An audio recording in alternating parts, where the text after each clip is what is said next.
आज तुमच्या आमच्या घरातलं जर कोणी तिथं गेलं असतं तर ते आपल्याच घरातले गेल्यासारखे आहेत. काही त्यांचं घेणं ना देणं, ती बोट चालली काय, दुसरी येऊन त्याला धडकती काय, काय कोणाचा कोणाला मेळ नाही. अध्यक्ष महोदय, मार्गदर्शनाखाली काम करत असताना बघितलंय, आपली मुंबई ही आपली राजधानी आहे, देशाची आर्थिक राजधानी आहे. आपल्या मतदारसंघामध्येच ती लोक तिथं बोटीमध्ये बसायला गेलेली आहेत. त्यातले 13 लोक काल मृत्युमुखी पडली.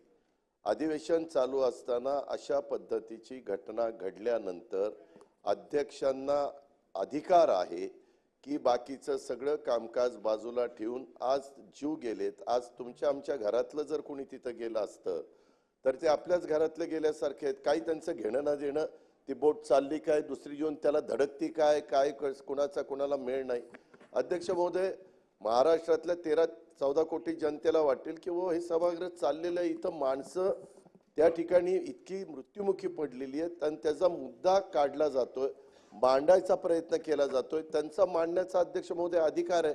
या संदर्भात आज जरी त्या पुरवणी मागण्या वगैरे असल्या तर अध्यक्ष महोदय, एखादी व्यक्ती म्हणजे काही गंभीर घटना घडली तर ताबडतोब बाकीचं सगळं कामकाज बाजूला ठेवून स्थगन स्वीकारला जातो आणि चर्चा केली जाते. पण ह्याच्यात अध्यक्ष महोदय 13 लोक गेलेले आहेत आणि तुमच्या मतदारसंघाचाच एरिया आहे अध्यक्ष महोदय.